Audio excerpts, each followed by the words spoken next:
All right, this is the time for our new segment. Is this something or is it nothing?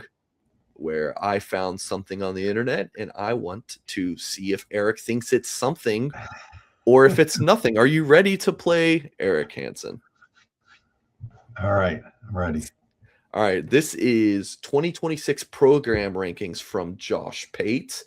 He is using a rolling 3-year blend of on-field results, talent acquisition, resource pool, organizational stability and structure, and slight look to future. As you can imagine, in the 454 responses to Pate's list, there are plenty of people who disagree with this strongly.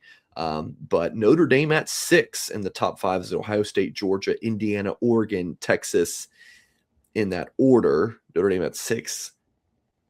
What do you think? Is this something or is this nothing? What does this list tell you, or do you strongly disagree? Where do you disagree? Or where do you agree? Okay, so I only have something or nothing. I don't have something in between. So I'm going to go nothing. I think it's just a You can neat. go in between. I'll allow it. I like some of the elements that he put in here, but I don't think that it means these are the teams that we're going to see in the playoff next year necessarily, or these are the teams we're going to continually see in the playoff.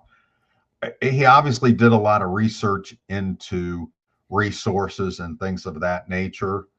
And I think when you look at a lot of those logos, think about those teams. And it's just still weird to see Indiana in there, even though they just won a national championship, just again, because of we're so conditioned to Indiana being Think about what maybe they in the, did 2 years yeah. ago. I know.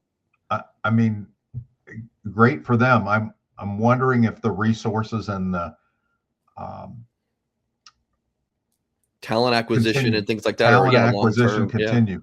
I mean, Kirk Cignetti is so good at evaluation, and that's such a key to where Indiana is. I mean, that's their golden ticket to where they are. And I've read a lot of stories lately about Indiana. I have been interested. They were the team I covered out of college for 10 years. And the commitment, the alumni commitment to helping fund the NIL stuff, I think is great. You think about the stadium that they play in, their football facilities. I don't know. If Kirk Cignetti were to leave or get abducted by aliens, would it all collapse? I think a lot of the other programs, you could have a different coach in there and they would be able to maintain or improve or whatever. Notre Dame would have Marcus Freeman's going to be a hard act to follow if he leaves at some point. But I don't know. I think it's a fun list, but I think it's nothing. I think it's a conversation. I don't think it's something that you take to the bank and say, this is my Bible. I don't really know why Oregon and Texas are above Notre Dame, but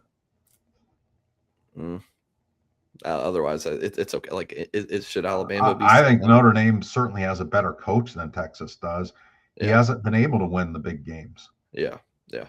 All right, moving along. This is the number of college football playoff top 25 finishes from 2014 to now, which is, of course, the CFP era. Alabama and Ohio State finishing all of them. Clemson, 11 of them. And there's Notre Dame and Georgia tied at 10 apiece. So Notre Dame finishing in the CFP top 25 rankings 10 of the 12 years. Is this something or nothing?